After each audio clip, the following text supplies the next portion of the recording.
اهدنا الصراط المستقيم.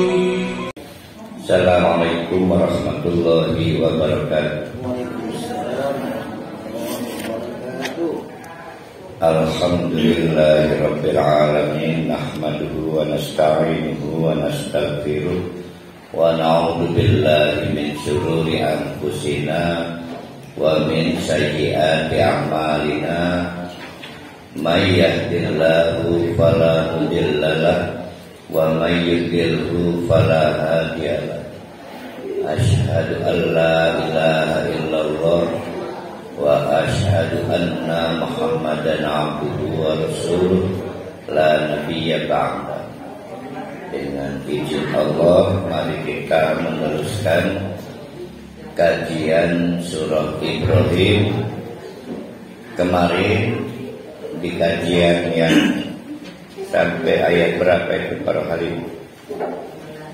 Yang 16, ada keanehan yang wajib kita jadikan acuan, karena ini akan menjadi tema sentral dari surah Ibrahim. Jadi amalan orang yang oleh Allah diberi titel kafir. Jadi orang kafir juga punya amalannya. Jadi amalan orang yang diberi Allah titel kafir itu seperti debu di atas batu. Ketika ada asif atau angin kencang datang, hilang sama sekali. Jangankan di akhirat nanti, di dunia aja hilang. Apa itu? Kadang kita silau ya, lihat orang kafir dengan amal-amal sosial, sekolahan-sekolahan, klinik, pusat-pusat rehabilitasi, juga rumah-rumah layanan untuk anak yatim. Belum lagi kegiatan berbagi yang mereka lakukan, pemberian beasiswa, pemberian santunan. Tidak dapat dipungkiri, kadang-kadang kita kecil hati. Mereka lebih konkret, volumenya lebih besar, frekuensinya lebih sering. Tapi Allah tegaskan sia-sia. Seperti debu di atas batu, ketika datang angin kencang hilang. Pertanyaannya, kenapa itu terjadi? Pasti bapak-bapak, ibu-ibu mudah menjawab, lah ya primen Ustaz jawab kafir.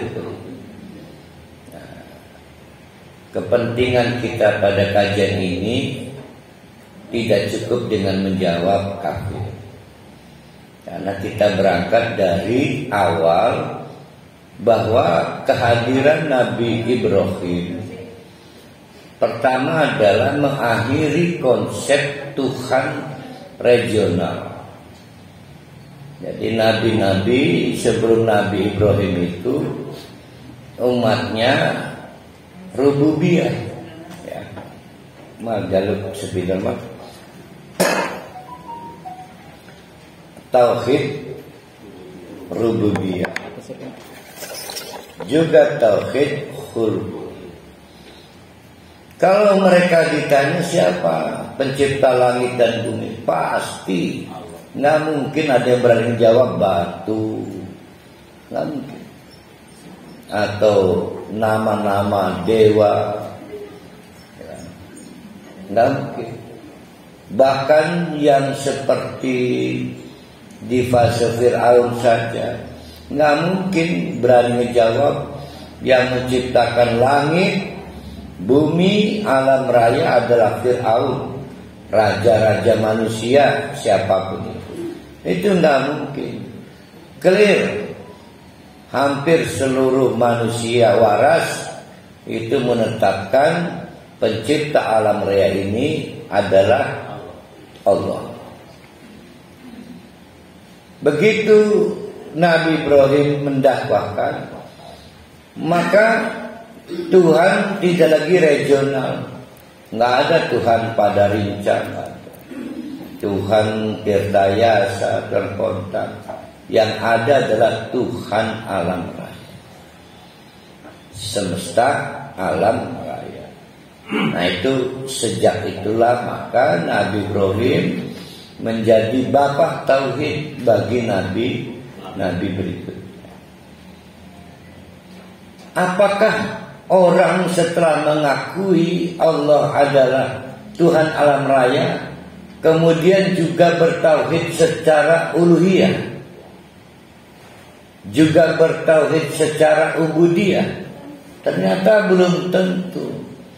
Orang kafir yang beramal yang diceritakan di ayat kemarin di surat Ibrahim ini digambarkan, ditamsilkan, dimisalkan, permisalan dimisalkan oleh Allah laksana debu di atas batu.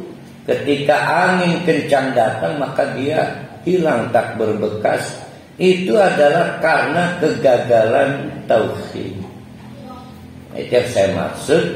Tidak semudah kita menjawab lagi primer Ustaz ya, wong kafir ya. Jadi ini problemnya.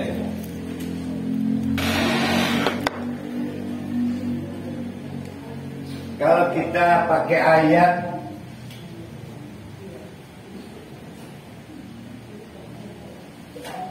apa yang wa'budni wa aqimis sholat, enggak, sebelumnya apa ayatnya? Wa'lamu innani la ilaha illallah. Ya gitu ayatnya. Wa'lamu innani la ilaha illallah. Terus fa'budni wa aqimis sholat. Gitu kan kalimatnya. Ini kita mau lihat sampel sholat.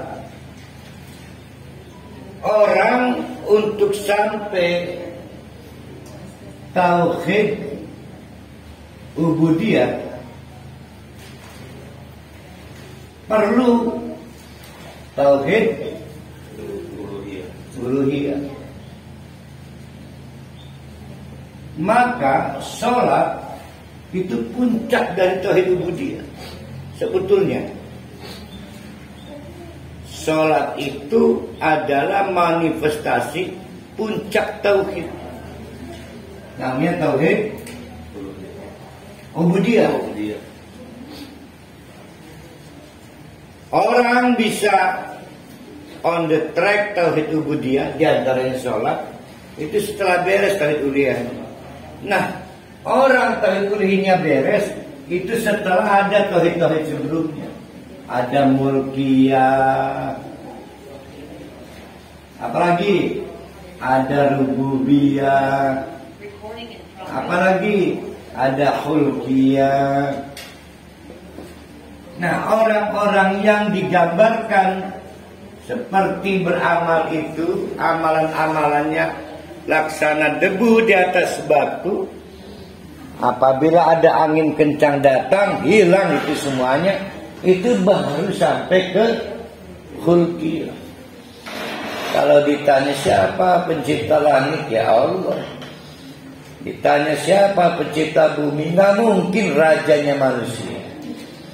Apalagi batu, apalagi setan, jin atau wewe, apapun yang mereka takuti, kompak menjawab Allah. Belum tentu mereka punya rububiyah.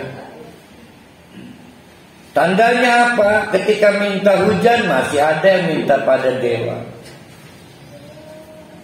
Belum tentu punya tauhid mulkiyah. Tandanya apa? Mereka tidak takut kepada Allah tapi takut kepada Fir'aun, kepada penguasa, kepada raja. Tambah lagi ke atas, tambah lagi ke atas. Di mana tahap tauhidmu, disitulah arti pahala. Nah, orang-orang kafir kemarin itu ya beramal, tapi beramal dengan modal hanya tauhid rububiyah. Sehingga ada angin kencang, maka amalan-amalannya itu hilang karena hanya seperti debu di atas batu.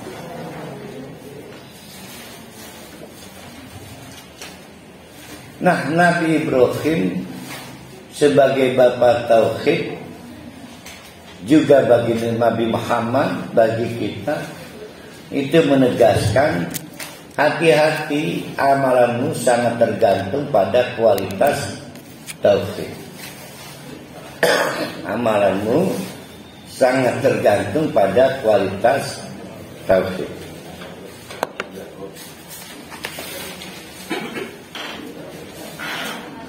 Itu ayat berapa itu?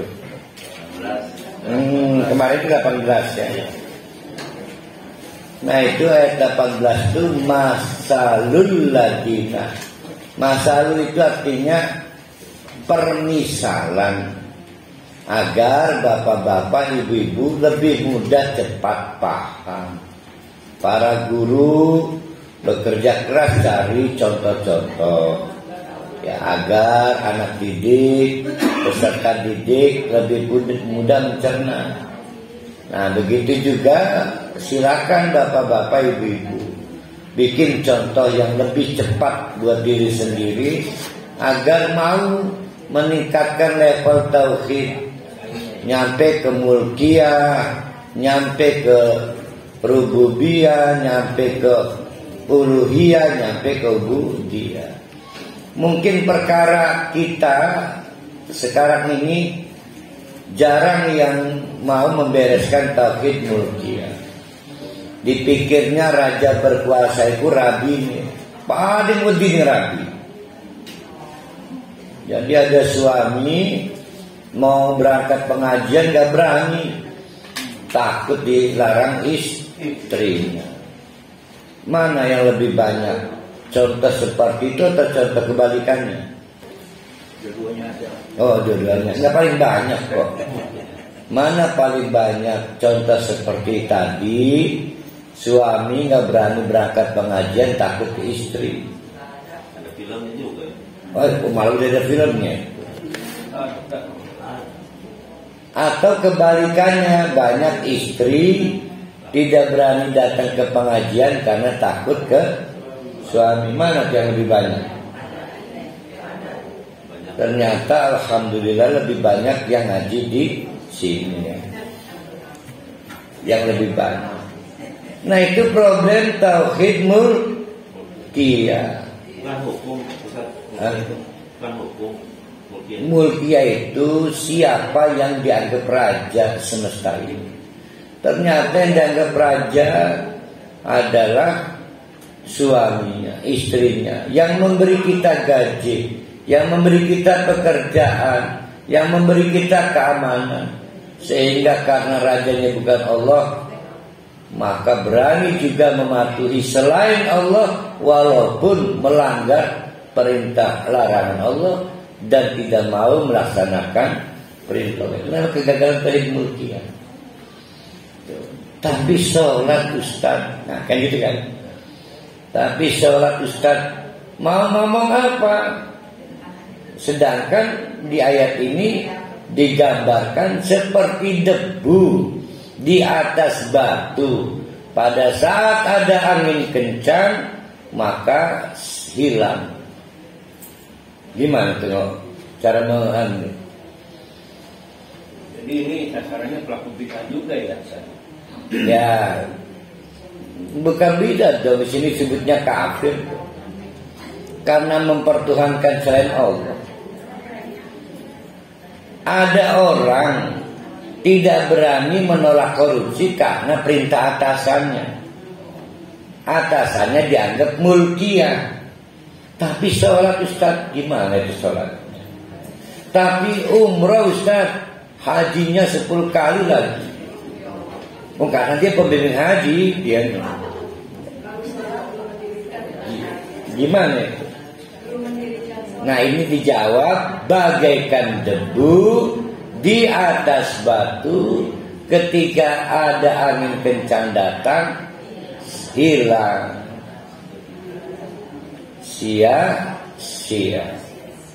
Jadi tidak perlu kita cari nama, disimpulkan sendiri bahwa sedih lihat orang sholat tapi tidak punya arti apa-apa.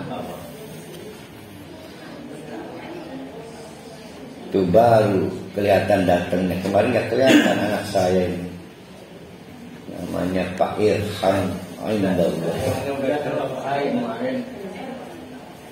Ya, Pak Yusti. Jadi dikatakan bahwa orang-orang kafir itu pada hakikatnya percaya juga kepada Allah. Berpotensi punya tauhid rububiyah, berpotensi. Jadi ayat 18 ini tidak menjustifikasi maaf orang Nasrani saja, orang Yahudi saja. Mungkin kita ini, mungkin kita. Jadi jangan mentang-mentang kita ini. Tauhid itu fluktuatif, berkasta-kasta. Pak Haji Rusdi di Padang, pastilah nama-nama gelarnya ada Mahadiraja. Ada kan? Ada orang yang gelarnya apa itu yang disebut otoriter itu? Tapi gelar doang. Ada raja di langit, ya. Padahal tinggal di bumi, nggak pernah tinggal di langit. Ada yang Marajolelo kan, ya, namanya otoriter kan. Nah, itu masih untung orang Padang itu cuma gelar, bukan perilaku. Nah, ini soal perilaku yang menyebabkan kita itu gagal hanya mempertuhankan raja itu Allah. Penguasa itu Allah. Dari tauhid mulkiyah turunnya apa, Pak Jirsi? Allah adalah Al-Hakim. Kan ini kan turun asma sifat Allahnya kan dari mulkiyah. Allah Al-Hakim, Allah Al-Malik, Allah Al-Mudabbir.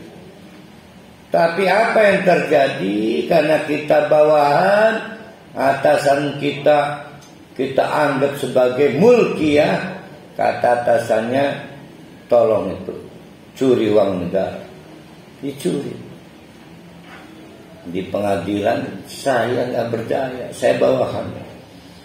Padahal jawaban itu jawaban kegagalan tauhid.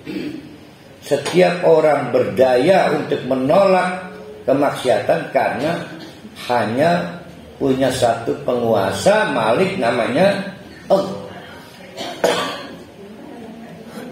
Di pengadilan kan ada dalih bawahan kan? Kenapa nggak mau jadi bawahan Allah?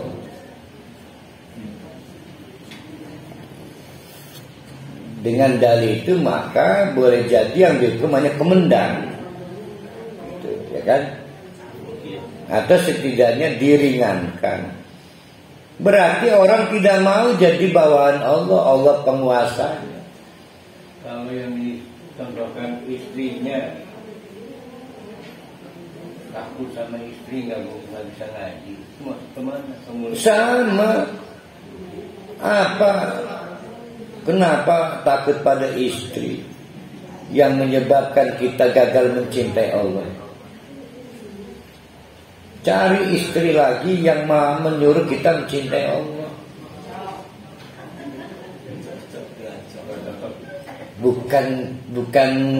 Bukan ganti, cari supaya istri lamanya termotivasi memperbaiki diri.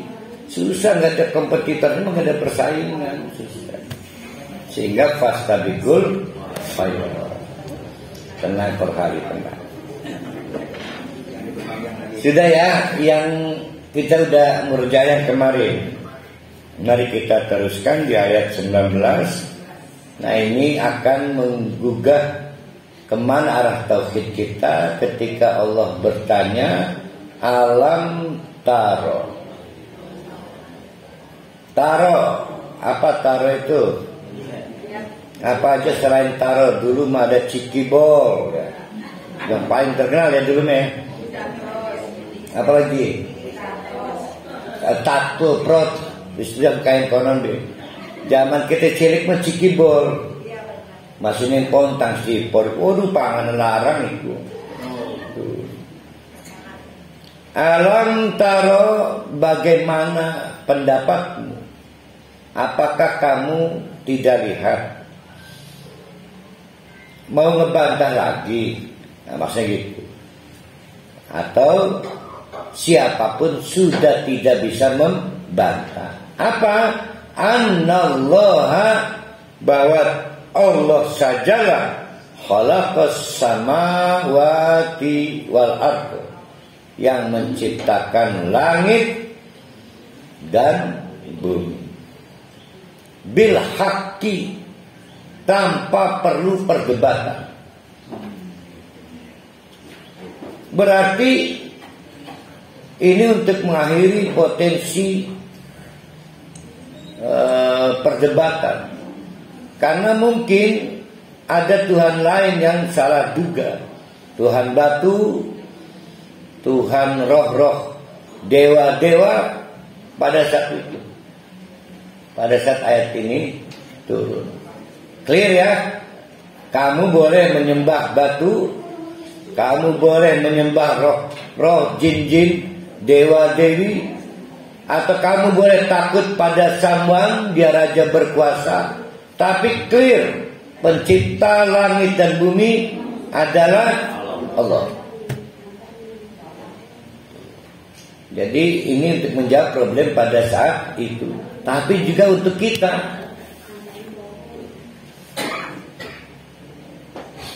Pada saat itu, untuk kebutuhan hujan masih minta dewa.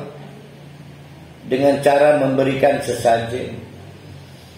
Memulai produksi pertanian, maka harus dipastikan air itu aman. Dengan sajen lagi. Begitu sudah masuk fase pertumbuhan, maka minta lagi dewa untuk mengatur hama. Terus saja. Nah, ini belum selesai tauhidnya. Sama belum selesainya dengan kita. Kita juga masih ngirim sesajen lagi. Mau berangkat cari anak yatim. Mau umroh jarang dulu. Cari anak yatim sesajen versi baru. Ya lewat anak yatim. Cari kuburan. Tapi orang tua saya, lalaman kalau nggak berangkat umroh nggak nyari kuburan orang tuanya kan. Pamit kok ke orang yang di kuburan. Pamit itu lagunya Bruri Iseliman.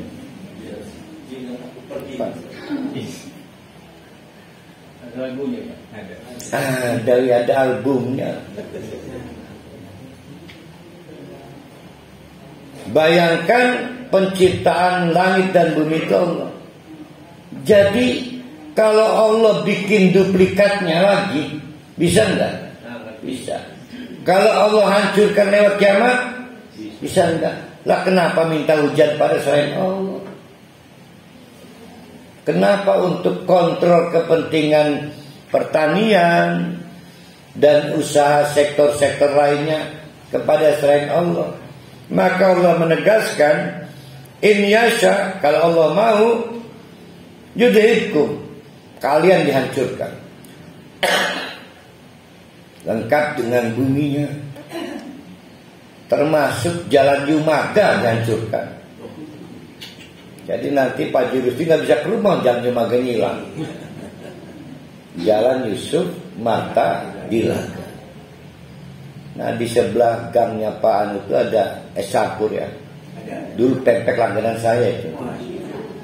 Sekarang saya nggak di situ lagi, di Jalan Kijang langganan saya.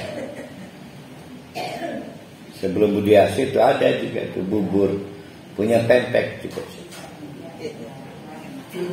Ih, udah lama saya nggak dapat kiriman pempek. Oh iya. Ada.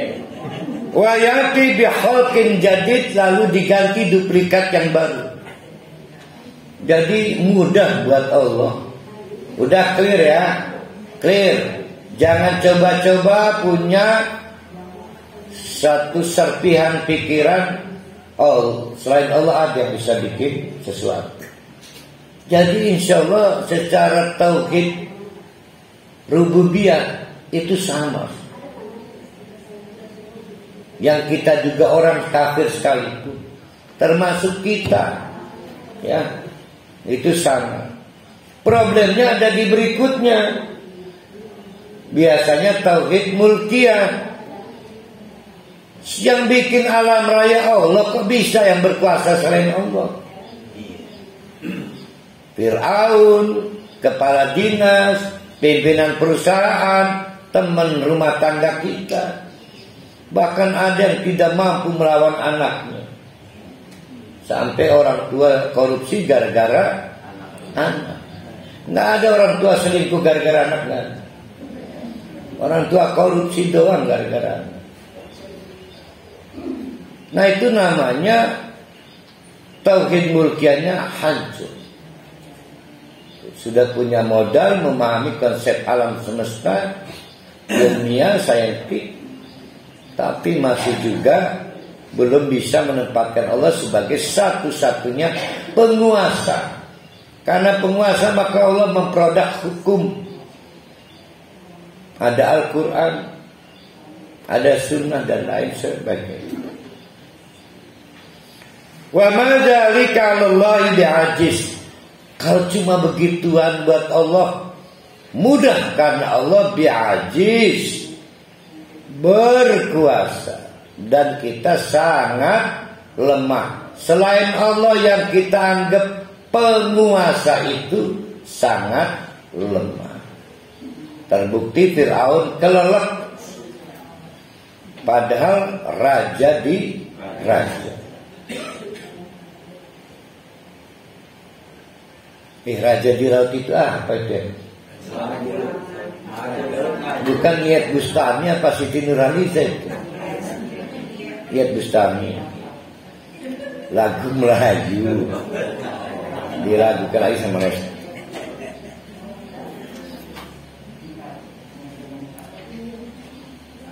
Bahkan ini ayat berikutnya lebih mengerikan. Wa barazu, mereka dikumpulkan, barzah, dikumpulkan di mana ini? Di padang mahsyar. Lillahi, di hadapan Allah, jami'an. Pak Jokowi termasuk nih, nggak ada yang tersisa. Yang hari ini merasa berkuasa dan tidak mau disalahkan dan tidak merasa bersalah, kecil. Semua dikumpulkan. Istri yang badung pada suami, nanti nggak ada apa-apanya kalau hari. Suami yang kasar kejam pada istrinya, orang-orang kaya yang menghina tetangga dan masyarakat sekitar, semuanya dikumpulkan. Jami'an. Maka berkumpullah. Pada waktu di dunia ada istri nangis sepanjang menjadi istri, tidak berdaya melawan suaminya. Kata suaminya, "Ma, tolong layani lelaki yang baru datang itu." Nggak berdaya. Dia orang lemah. Begitu juga orang-orang miskin diperdaya orang-orang kaya. Berlanjut itu sampai akhirat itu. Mereka diklasifikasi menjadi dua kelompok. Berarti istri yang tadi disebut ad-du'afa, kelompok rentan. Suaminya kelompok penguasa. Begitu juga Pak Jokowi itu penguasa. Pak Jokowi itu penguasa. Rakyatnya du'afa. Kok jadi cemas ya Ustaz? Mau jadi kelompok mana Pak Rusdiusnya? Begitu. Saya ini kan jadi hakim 53 tahun kemarin. Ya insya Allah. Nama hakim nggak ada, dia penguasa doang nih mah. Hakim nggak masuk. Ini mah presiden nih mah. Jangan banyak dosa. Maka terbukalah peluang adil mengadili. Faqala, maka berkatalah ad-du'afa, kelompok rentan pada waktu di dunia. Istri tersiksa, suami, rakyat tersiksa, penguasa, tetangga yang terdolimi oleh orang kaya di sekitarnya. Kepada siapa? Lilladzina istakbaru, kepada orang-orang yang tidak punya belas kasihan pada waktu di dunia. Tidak punya belas kasihan dengan kekayaannya, tidak punya belas kasihan dengan kekuasaannya, tidak punya belas kasihan dengan kedudukannya. Kata orang-orang rentan ini, kunna, dulu pada waktu di dunia saya istrimu, saya rakyatmu, saya tetanggamu, saya pembantumu, macam-macam. Kunna lakum taba'an, karena kedudukan itu saya ngintil aja. Taba'an, apa daya dengan dia ada pembantuan yang lawan majikannya coba. Ya, walaupun beberapa pembantu akhirnya colong burit, majikannya pergi, anaknya digosok kan, digosok, disetrika. Kan kalau pengikut ini jamaah masuk nggak Ustaz? Saya jamaah Ustaz gitu. Nah, sama, kan saya berkuasa mengendalikan kurikulum nih. Nggak disebutkan kan? Nanti ibu-ibu boleh menuntut saya, kenapa saya dimasukkan ke surga? Oh. Boleh. Kalau lebih besar lagi seperti Muhammadiyah.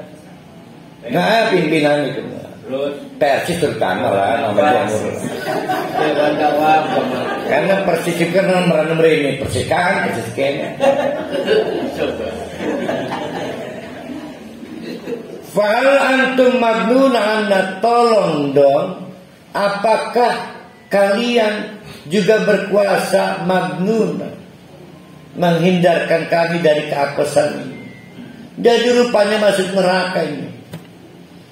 Pas masuk neraka, tolong dong, kekuasaanmu di dunia dulu bisa menghindarkan kami dari neraka. Jadi ketempuhan lah jadi orang pontang ya, nempuhaken. Dulu saya ini apa-apakan karena dirimu. Kamu majikan saya, kamu suami saya, kamu pemimpin saya, kamu presiden saya, kamu ustaz saya, kamu kiai saya. Min azabillah min syai', sedikit aja dari azab Allah, sedikit aja, sedikit aja. Misalnya geni, laur panas kok, sedikit. Qalu, maka si pembesar-pembesar apesial itu, yang karena satu klaster ya di neraka, itu berkata, lau hadana Allah la hadainakum, lamun tak Allah menunjukkan kamu juga dapat hidayah. Nyatanya saya masuk neraka, ya sama aja kita juga masuk neraka. Ya. Sawa'un alaina ajazi'na am sabarna. Ini rada rumit yang dua katanya. Bislah pada baiklah. Apakah kita itu mau pilih merintih jazi'na atau milih sabar? Ini ada penafsiran yang berbeda begini. Iki maksudnya apa sih merintih dan sabar ini? Ada penafsiran, misalnya 500 juta tahun di neraka.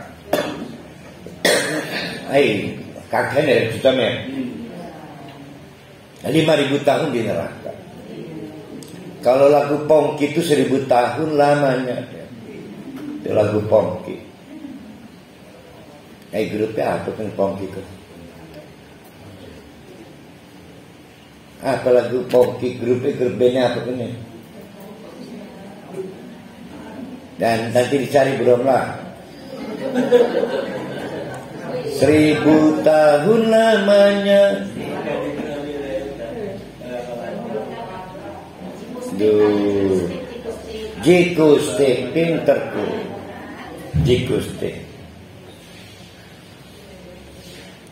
Misal 5000 tahun di neraka, maka ada penduduk neraka yang pakai modus merintis selama 5000 tahun supaya tidak berlanjut ke tahun 5001, 5002, tahun 10.000. Maksudnya ada kerut merintih, baik. Merintih itu terserah bentuknya apa, tangisan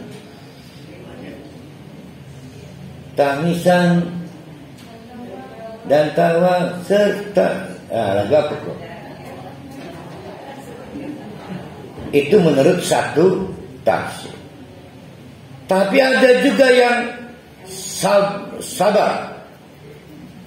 Tapi ngerunya kakek kan memelas ya. Diperiksa malaikat. Primen lor masih kuat. Saya primen malaikat. Ini udah berapa tahun? Baru 4000 tahun. Disiksa di neraka. Kemarin kita dapat ayat yang bikin petakan di neraka apa itu? Orang mati-mati. Kemarin kan?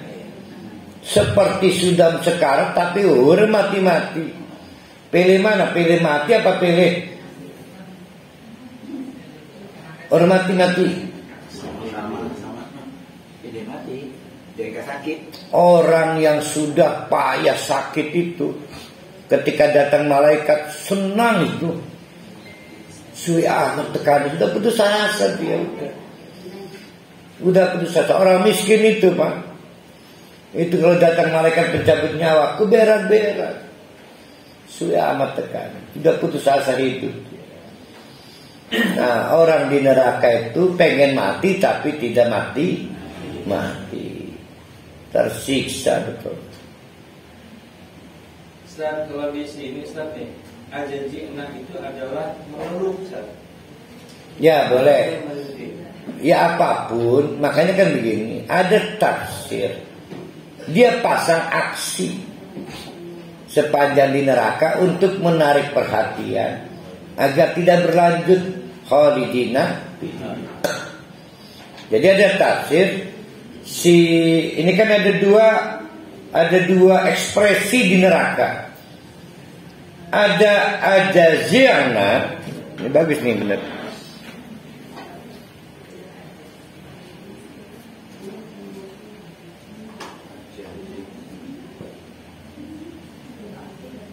Ada dua ekspresi, mau pilih yang mana? Ekspresi di neraka nih. Bu Ramla mau pilih yang mana? Dua-duanya.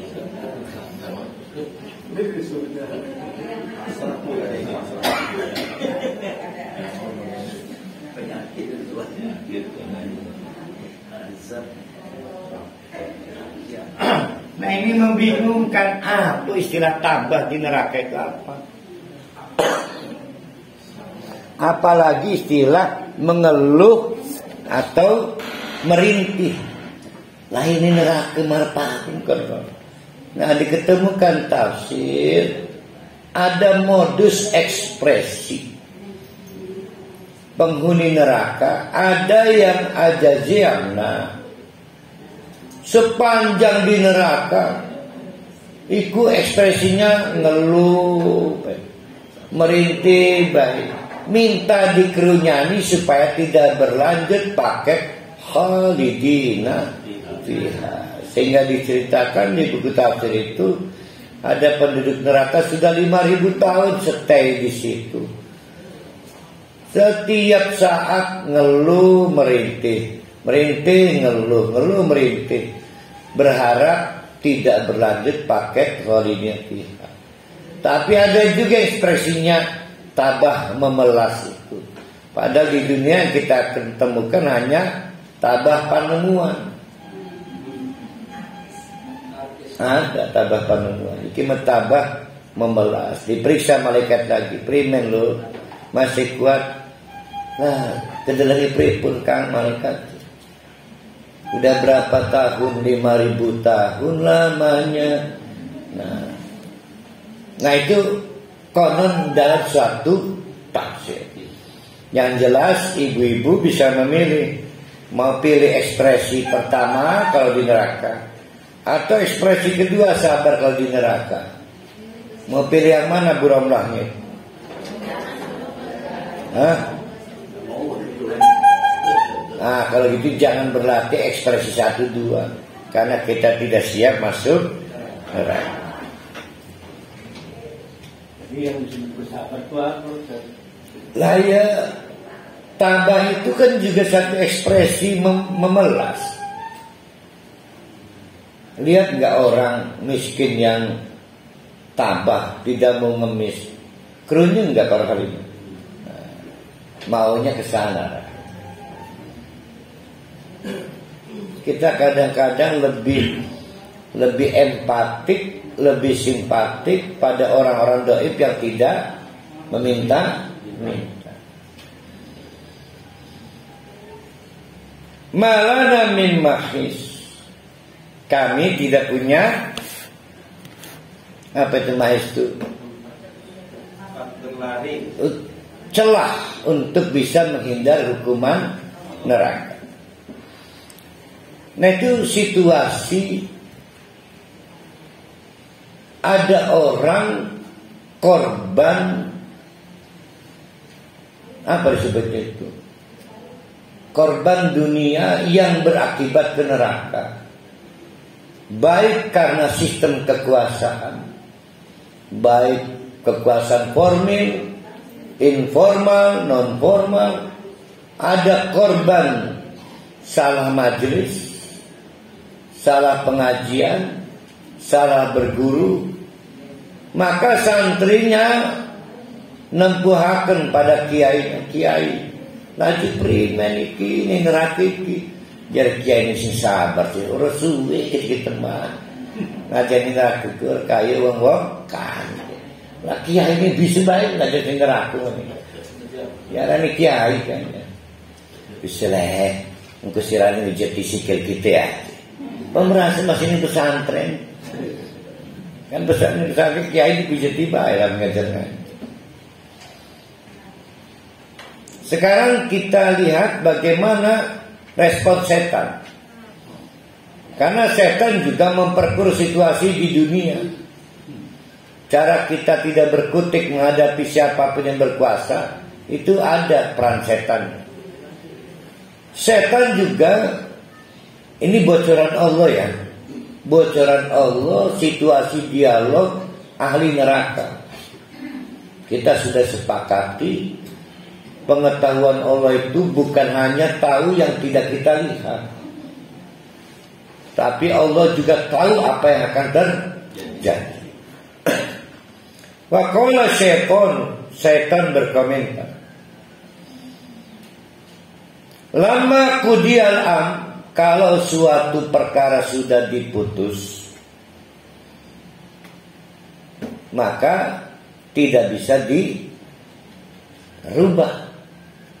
Walaupun dengan cara merintih, mengeluh, ataupun bersabar, memelasi. Innallaha wa'adakum, dulu waktu di dunia Allah tebar janji. Sekarang pembuktiannya, janji Allah gak ada yang meleset tentang azab neraka. Wa'adal haqqi, dengan janji yang tidak kaleng. Wa wa'adatukum, saya dulu juga punya janji ke kalian. Janji saya meleset. Saya janjikan kamu akan happy di dunia, tapi juga happy di akhirat. Yang sepurane ya. Janji saya meleset, janji Allah yang terbukti. Jadi sekarang bapak-bapak, ibu-ibu mau percaya janjinya siapa?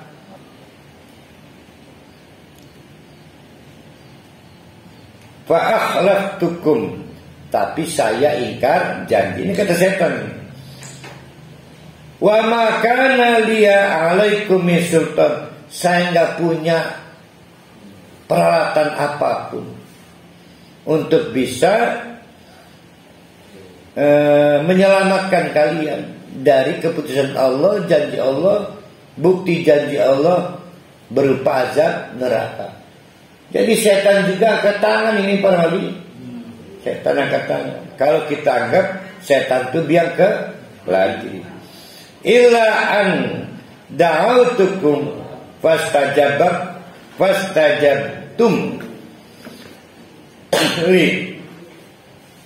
kecuali pada waktu aku panggil kamu, terus kamunya nurut. Lah kenapa kamu nurut saya suruh waktu di dunia? Setan maka saya enggak mau teman setan. Sumpah. Ini kalau di bahasa Indonesia kan salahnya kamu sih. Mau-maunya saya suruh waktu di dunia. Ini kalau di bahasa Indonesia kan. Ini setan sama-sama ada di neraka. Lah mau di mana lagi setan enggak? Setan itu adalah makhluk paling ikhlas di neraka. Sedangkan kita makhluk yang tidak siap di neraka. Tapi ini setannya enggak mengeluh sakit. Setan mah tahu diri. Dan ayat ini berlaku untuk orang Islam aja. Oh justru kita ini terlambat ya. Terlambat Bang Bima. Terlambat 1/4 jam kalau salah pengantarnya. Ini dugaan saya ini paling butuh kita, bukan orang Madinah ini. Yang paling butuh kita. Oleh karena itu kata setan, clear ya. Yang salah bukan saya. Yang salah kalian. Kenapa waktu di dunia mau saya suruh-suruh? Oleh karena itu fala talumuni, berhenti mengeluh padaku. Berhenti mencaci maki saya. Berhenti memframing saya sebagai ingkar janji. Walumu anfusakum, cacilah diri kamu sendiri. Kenapa segoblok itu waktu di dunia? Jadi fala talumuni walumu anfusakum, berhenti menyalahkan saya, salahkan diri kamu sendiri. Tapi waktu sudah terlambat karena sudah di akhirat. Ingat sekali lagi, kita bersyukur pada Allah. Sesuatu yang belum terjadi, tapi karena ilmu Allah, Allah tahu apa yang akan terjadi, dibocorkan ke kita. Ya, kita dapat bocorannya. Kalau kita baca koran Radar Banten, nggak akan dapat bocoran ini. Apalagi kitab suci yang lain nggak dapat.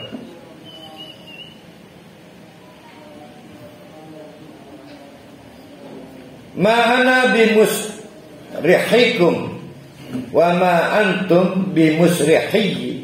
Saya tidak bisa menjamin jalan keluar untuk kamu, sebagai kamu mana kamu juga tidak bisa menjamin escape untuk saya dari destinasi neraka ini. Inni kafartu bima asyraktumuni min qabl. Saya sesalkan kenapa kamu membenarkan kampanye kemusyrikan yang saya lakukan. Kenapa kamu jadi pendukung saya dulu? Sakit Ustaz ya. Sakit dari buatnya Ustaz ya. Sakit kotoran. Saya memang enggak ngalami, saya memang enggak mau ngalami gitu, saya enggak sakit. Pak Yusni mau membayangkan mengalami. Dan kalau kejadian, iya. jangan membayangkan kalau kejadian. Kita lagi melihat satu drama orang lain konyol. Kita memang enggak. Saya ting-ting ke batin lah enggak. Lihat si setan ini sampai punya ujaran, ini kafartu bima asyraktumuni min qabl. Saya sesalkan sikap kamu dulu. Terlalu asyraktum itu berkoalisi dengan saya, berserikat, ya menjadi pendukung saya. Makanya hati-hati, jangan sembarang berkoalisi, apalagi berkolusi. Naudzubillah, ya jangan. Inna dhalimina lahum adzabun alim. Allah membuat satu kesimpulan, siapapun yang dolim. Siapa yang dolim itu? Orang yang memperdaya orang lemah sehingga tergiring ke neraka. Tapi juga yang dolim adalah orang lemah yang tidak mau memperbaiki diri, padahal dikasih akal, dikasih nikmat dengan dikirimnya utusan Allah, sehingga mau diperdaya oleh sistem kekuasaan yang membuat dia masuk neraka. Itu suasana neraka. Saya ulangi, ternyata neraka adalah kumpulan kegagalan tauhid. Kegagalan tauhid itu paling tinggi tauhid apa tadi? Wih, jangan keuluhiyah. Setelah la ilaha illallah fa'budni wa aqimis sholat. Jadi sebetulnya konsepnya sholat itu the bestnya ubudiyah. Nah itu kita lihat, nggak ada pergilah haji. Aqimis sholat. Nah tadi saya dengar suara Bu Neng Yati Endang. Itu mah baru mengerjakan sholat Ustaz, ya benar. Puncaknya adalah aqimis sholat. Berarti banyak orang baru sampai mengerjakan sholat. Karena yang bisa menegakkan sholat adalah yang level tauhidnya tauhid ubudiyah. Orang bisa mencapai tauhid ubudiyah kalau udah beres tauhid uluhiyah. Orang tauhid uluhiyahnya beres kalau sudah membereskan tauhid mulkiyah, rububiyah. Yang paling dasar itu tuh. Kalau ditanya siapa pencipta alam raya ini, pasti jawab Allah. Tapi apakah dia kemudian meningkatkan tauhid ke fase-fase berikutnya? Kita juga naik turun. Kita ini tahu dari mana? Yang korupsi itu kan juga sholat, haji, umroh. Tidak berdaya, dia nggak punya inisiatif dia. Tapi pimpinannya, mulkiyahnya bukan Allah, tapi mulkiyahnya adalah yang berkuasa di atasnya. Di sidang, di pengadilan, Pak Hakim, apalah daya saya ini cuma bawahan. Kalau saya hakimnya, maka akan saya jawab, belum kamu. Kenapa kamu gak mau jadi bawahan Allah? Itu namanya tauhid mulki. Ini mah Pak Jerus ini mah. Jadi kita juga naik turun. Selalu sulit, istri sulit menghadapi suami, sementara ganti suami gak bisa.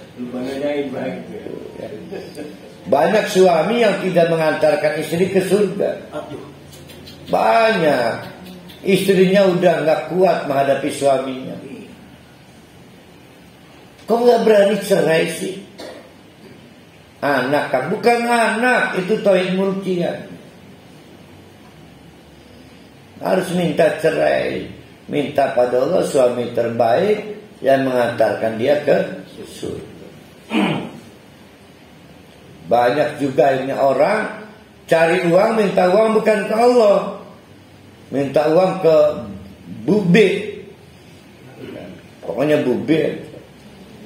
Kata bube harus begini. Masih mending sertifikat hilang. Habis sertifikat tanah hilang. Habis itu musyrik, macam-macam, nggak sholat dan lain sebagainya. Itu akibat minta uang bukan pada Allah tapi pada bukti.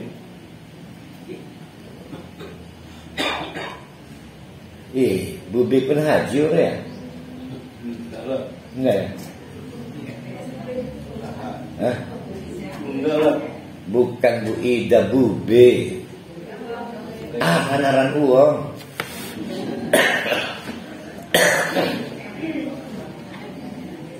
Daripada diarani bibi kan.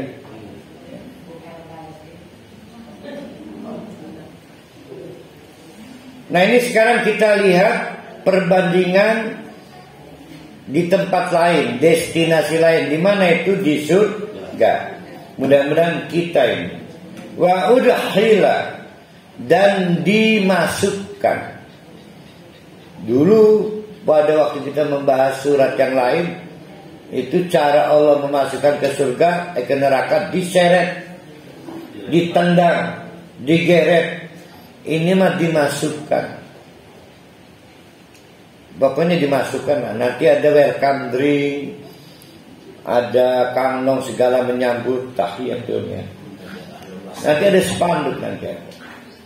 Wa udkhila, dan dimasukkanlah alladzina amanu, orang-orang yang beriman dengan nama yang standar, beriman. Isinya harus diketahui kumpulan dari tauhid ke tauhid yang paling puncak.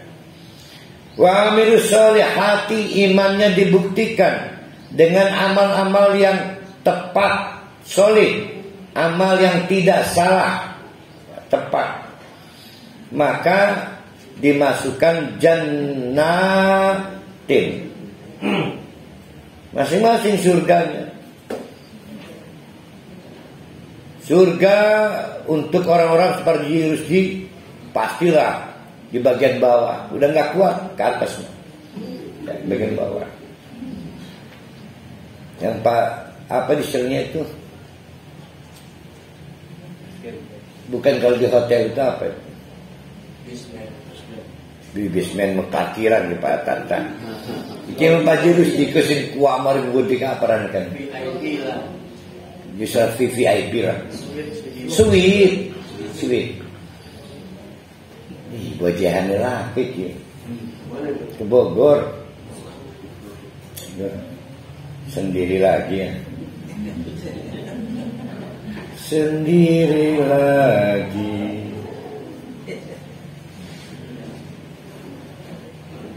Tajri min tahtihal anhar. Ini digambarkan doang ya. Di bawahnya mengalir sungai. Kayak mekonon tak salah. Surga juga neraka adalah apapun yang belum pernah kita lihat dan belum pernah kita dengar. Jangan membayangkan kayak rumahnya Sultan Raffi Ahmad, ada kolamnya. Aduh, lucu surga, kok bisa kebayang lucu. Tapi jujur saja, kita ini rumahnya nggak punya sungai kan. Kebayang ramen duit villa kebelah kali. Oh, dari kamar loncat langsung nyemplung kali. Ya kebayang nggak merasa mewahnya itu. Nah, Sultan kita kan bikinnya pengindaran ke kalian. Itu kan langsung ke kolam ratu. Kayak begitulah. Tapi apapun surga bukan itu. Lebih bukan itu aja. Tidak bicara sekedar dan lebih bukan. Bukan itu. Karena surga adalah sesuatu yang tidak pernah kita lihat dan tidak pernah kita dengar. Khalidina, kalau udah masuk surga nggak ada istilah sementalis. Nggak ada. Pasti selamanya. Atau lucu kalau ada, maaf Pak Irham, ternyata Bapak salah.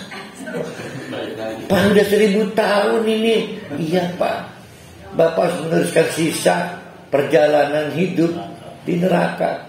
Mungkin enggak? Maka disebut khalidina. Kenapa ini nempel kata khalidina?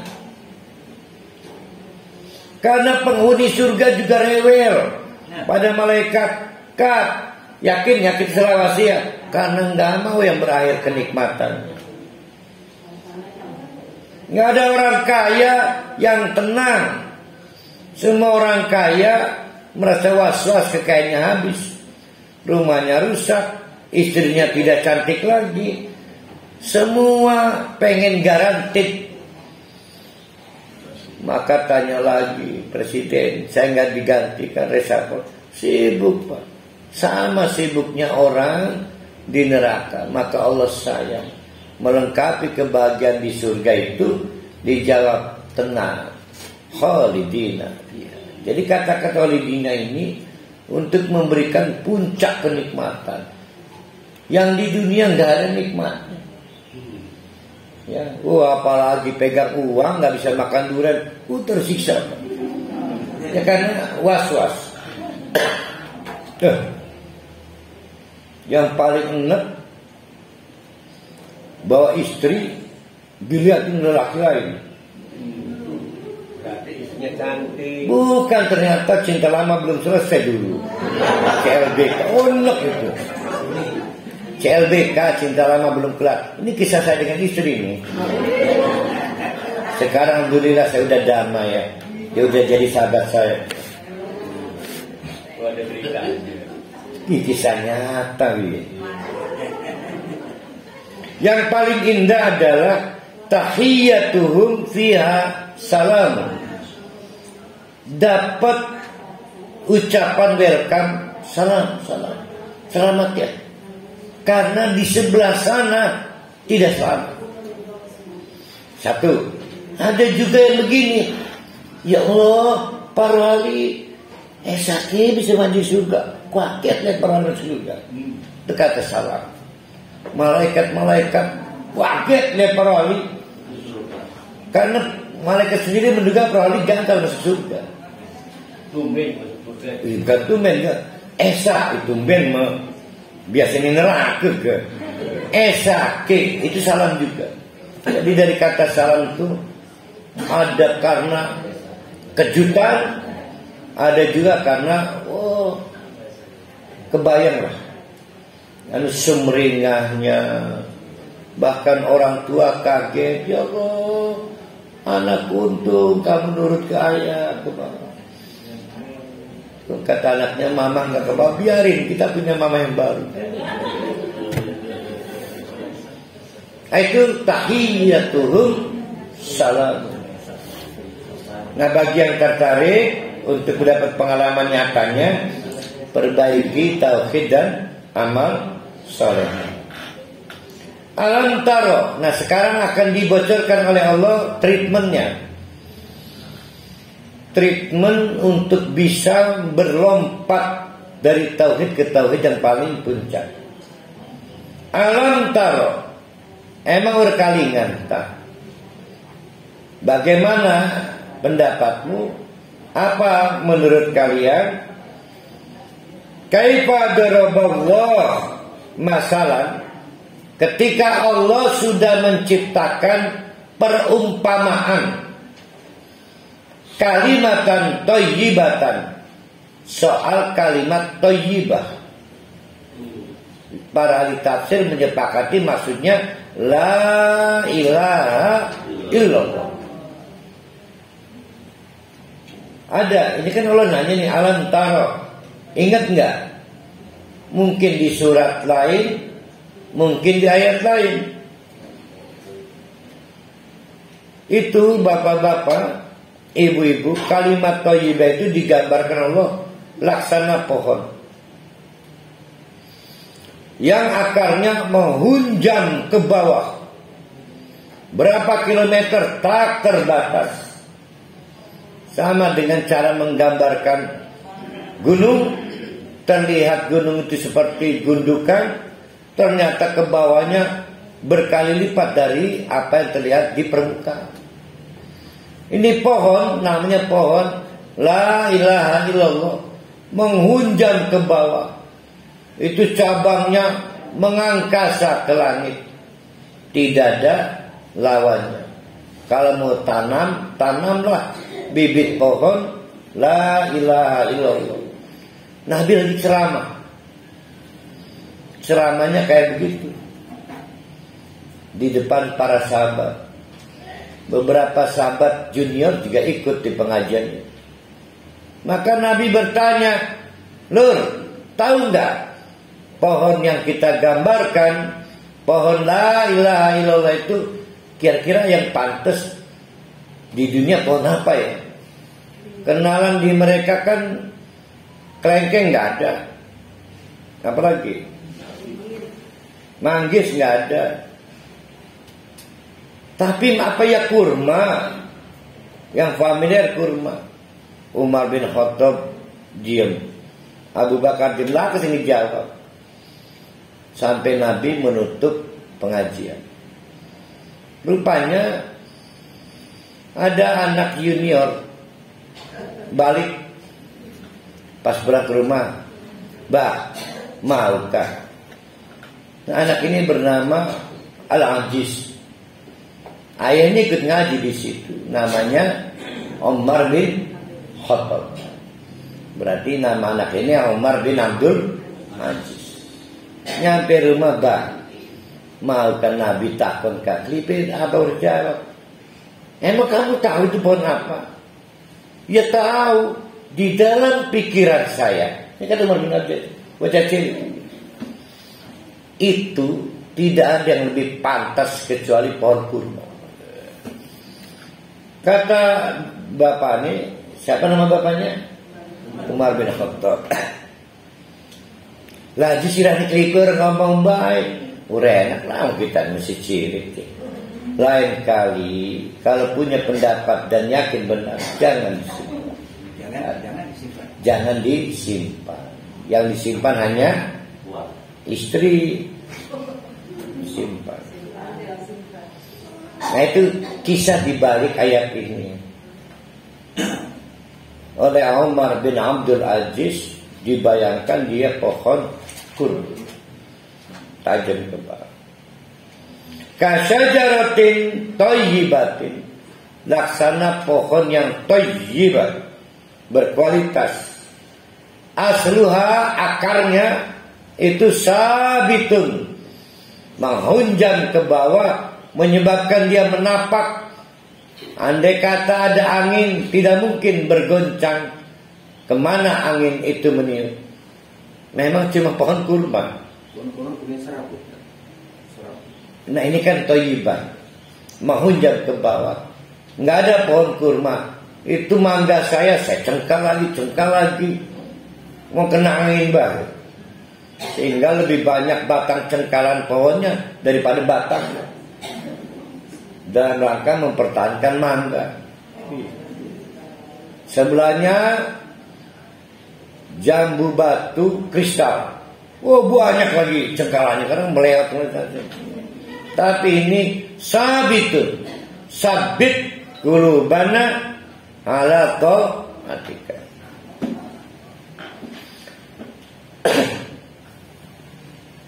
Wa faruha fis sama, sementara cabang-cabangnya melangit, tunjuk langit. Ini mau dibandingkan dengan apa? Coba. Dengan debu di atas batu yang apabila ada angin kencang hilang tanpa jejak. Amalan-amalan orang yang tauhidnya berantakan. Beda dengan amalan-amalan orang yang tauhidnya dapat dipertanggungjawabkan. Tidak goyah andai kata ada penguasa yang membelokkan kita ke neraka sekalipun. Lebih baik saya dipecat dari jabatan menteri, jabatan pembantu rumah tangga. Kalau perlu rumah tangga kita berakhir. Sabitun. Tapi lihat wa farahuha ila sama. Cabangnya ke langit. Fokusnya mencari ridho Allah.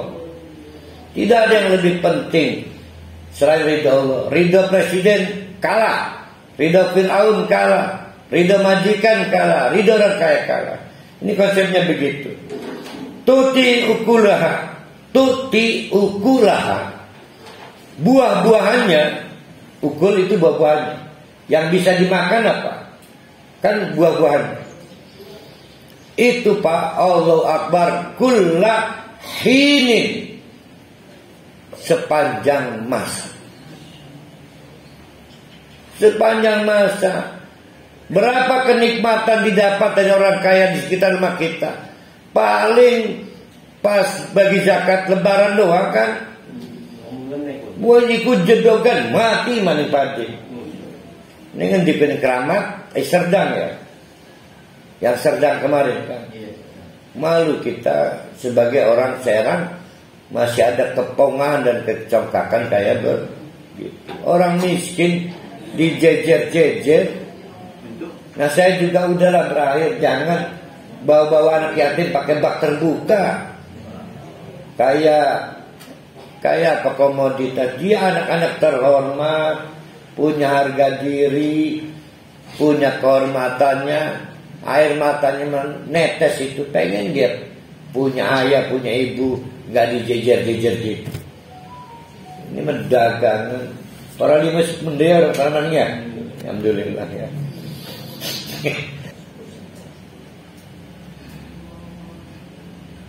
Kullahinin, sepanjang masa. Di dunia ini yang bisa kita nikmati sepanjang belum rusak. Rumah mewah sepanjang belum rusak. Mobil terbaru sepanjang belum ada mobil terbaru lainnya. Jadi sepanjang sementara apa yang dijanjikan Allah itu pasti kullahin, sepanjang masa. Ada yang mengartikan kullahin panen terus. Lah kita sepanjang masa bilang biidni rabbiha, dengan izin Allah. Wa yadribullah al-amsal, tapi Allah juga menciptakan perumpamaan lainnya linnasi, untuk kita semua, la'allahum yatadzakkarun, sing penting kita ingat mana neraka, mana akhirat, mana teman yang membawa ke neraka, mana teman yang membawa ke surga, dan di mana posisi tauhid kita hari ini. Wa masalul kalimatin, dan permisalan kalimat lawannya la ilaha illallah. Apa itu? Tadi kalimat thayyibah, sekarang kalimat khabisatin. Jadi kalau tadi menggiring kita ke surga, ini apapun kalimat yang menggiring kita ke neraka. Apa itu Ustaz? Terserah apa aja. Korupsi. Itu kasyajaratin khabisah, lawannya seperti pohon yang buruk. Ustussat min fawqil ard mala min qarar, maka tidak punya pegangan ke bawah, rapuh. Kenapa? Dimakan rayap? Bukan, memang rapuh. Rapuh. Yusabbitullah alladhina amanu. Kita jadi pohon yang khabisah itu tanpa apa disebutnya, tanpa hama, tanpa wereng, tanpa penyakit, tapi dia gagal tumbuh dengan baik. Problemnya bukan dari luar, problemnya dari kualitas tauhid. Kesempurnaan kita ini kalau melengkapi tauhid kita dengan sempurna. Semenjak kita mengakui Allah pencipta alam raya ini, berlanjut pada mengakui satu-satunya pengatur alam raya ini, termasuk siklus rezeki melalui hujan, siklus rezeki melalui sistem produksi pertanian, pertambangan, dan semua yang menghasilkan uang, membuktikan Allah itu al-mudabbir, Allah itu rububiyah, Allah satu-satunya. Berlanjut kepada tidak ada yang mengatur hukum di dunia ini kecuali Allah, maka Allah adalah mulkiyah, penguasa, otoritas hukum. Kita tidak takut dan tidak bergantung pada penguasa selain Allah. Berlanjut lagi, kalau begitu cuma satu yang saya sembah. 3 faktor dimiliki: pencipta, pemelihara, penguasa, dan pengatur. Maka tauhid uluhiyah. Nah, udah mulai. Apa bentuk kita itu sampai tauhid uluhiyah? Maka disebut kesatuan ibadah. Namanya tauhid ubudiyah. Buktikan tauhid ubudiyahmu. Fa'budni wa aqimis sholat. Fa'bud, buktikan. Wa'lam innani la ilallah. Tolong dong, tahu dong. La ilaha illallah. Buktikan tidak ada Tuhan selain Allah. Udah nyampe. Kalau nyampe fa'budni maka nggak ada ibadah selain untuk Allah. Paling bisa untuk mewakili tauhid ubudiyah yaitu menegakkan sholat. Jadi kalau dipikir-pikir, sholat itu puncak tauhid ubudiyah. Nah berarti orang kafir yang di ayat berapa ya, ayat paragraf awal itu jangan terlalu mudah. Itu orang Nasrani, Yahudi, bukan mungkin kita belum nyampe berhenti di tauhid rububiyah, nggak lengkap paketnya, keburu mati. Ada pertanyaan, Ustaz, berarti itu tingkatan, bukan kelengkapan. Jangan beribadah yang tidak lengkap tauhidnya. Boleh nggak Ustaz beribadah tanpa tauhid ubudiyah? Artinya apa? Maka kita nggak kenal cara sholat bagaimana, takbir bagaimana. Contohnya bukan Nabi, mungkin contohnya Abuya nantinya. Ya. Karena tauhid ubudiyah itu memastikan cuma satu model, yaitu Nabi Muhammad. Apa artinya itu? Kegagalan tauhid ubudiyah. Kenapa orang gagal tauhid ubudiyah? Pasti rapuh di bawahnya tauhid uluhiyah. Kenapa orang gagal tauhid uluhiyah? Pasti rapuh di bawahnya. Kita bicara dengan pohon khabisat ya, tentang akar yang rapuh. Pasti rapuh di bawahnya, yaitu tauhid mulkiyah. Pasti rapuh lagi di bawahnya akar pohon yang khabisat, rapuh. Akarnya rapuh. Nggak perlu rayap, nggak perlu hama, nggak perlu penyakit. Nah, itu perbandingan antara pohon asyajarah thayyibah dengan asyajarah khabisah.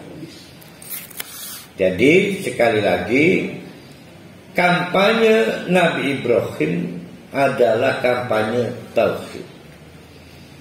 Orang memastikan masuk surga dengan memelihara kesempurnaan tauhid. Berlaku untuk nabi-nabi sampai Nabi Muhammad, maka Nabi Ibrahim disebut dengan Bapak Tauhid.